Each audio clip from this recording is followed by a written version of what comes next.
اور وہاں ایک سورہ فجر میں یہ ہے کہ وہ کہے گا یقول یا لیتنی قدمت لحیاتی، انسان یہ کہے گا کہ کاش میں نے آج کے دن کے لیے، اس دن انسان یہ کہے گا کہ کاش میں نے آج کے دن کے لیے کوئی عمل کیا ہوتا. یقول یا لیتنی قدمت لحیاتی، کہ اے کاش میں نے یہ دنیا کی دوڑ نہ لگائی ہوتی، دنیا کی جو چیزیں ہیں ان کو جمع کرنے کے لیے میں نے کوششیں نہ کی ہوتی. اور اسی طریقے سے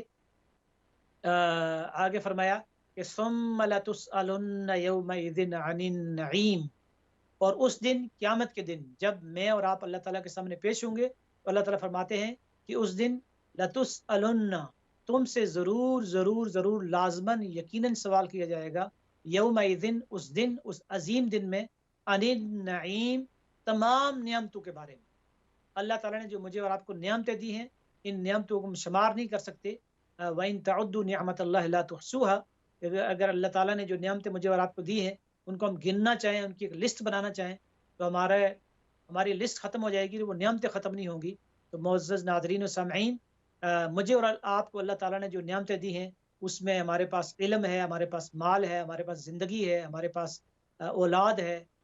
تو یہ ساری نعمتیں، ان کے بارے میں اللہ تعالیٰ سوال کرے گا، یہ تم نے یہ نعمتیں کہاں خرچ کی ہیں؟ جیسا کہ نبی اکرم صلی اللہ علیہ وآلہ وسلم کی حدیث ہے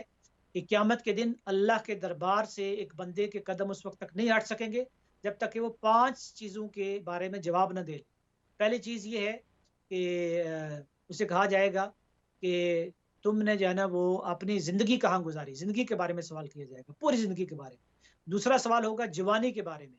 کہ تم نے جوانی کہاں کھپائی، کن کاموں میں لگائی. اور تیسرا سوال ہوگا کہ مال کہاں سے کمایا، حلال طریقے سے کمایا یا حرام طریقے سے کمایا. اور چوتھا سوال یہ ہوگا کہ مال کہاں خرچ کیا، یعنی نیکی کے کام کے لیے خرچ کیا یا دکھاوے کے لیے خرچ کیا. اور پانچواں سوال یہ ہوگا کہ جو علم ہم نے تمہیں دیا تھا اس کے مطابق کتنا عمل کیا.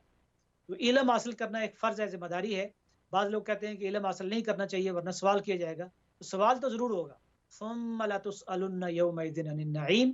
تو قیامت کے دن اللہ سبحانہ وتعالیٰ مجھ سے اور آپ سے نعمتوں کے بارے میں سوال کرے گا. تو معزز ناظرین و سامعین، آج پروگرام رحمان کی رحمت میں ہم نے سورہ تکاثر کا مطالعہ کیا ہے، جو قرآن مجید کی ایک مختصر سی چھوٹی سی صورت ہے، لیکن اس میں اللہ تعالیٰ نے مجھے اور آپ کو بہت ہی محبت سے، شفقت سے یہ بتایا ہے کہ میری اور آپ کی دوڑ کا اصل میدان دنیا جمع کرنا، اکٹھی کرنا نہیں ہے، بلکہ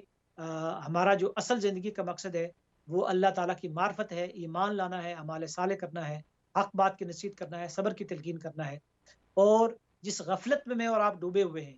کہ قبروں تک ہم پہنچ جاتے ہیں اور دنیا کی دوڑ ختم نہیں ہوتی، اور پھر دنیا ہی کی چیزوں میں ہم نہ صرف یہ کہ مقابلہ کرتے ہیں، اس کے اوپر فخر کرتے ہیں. تو یہ اس دوڑ کو ہم نے چھوڑنا ہے، اس غفلت سے ہم نے نکلنا ہے اور اپنے آپ کو سمجھانا ہے، اپنے نفس کو سمجھانا ہے کہ اس دوڑ کو ہم نے چھوڑ کر آخرت کی دوڑ لگانی ہے، جیسا کہ صحابہ کرام کی دوڑ تھی. اور اللہ تعالیٰ نے کہا بھی ہے کہ فاستبقوا الخیرات،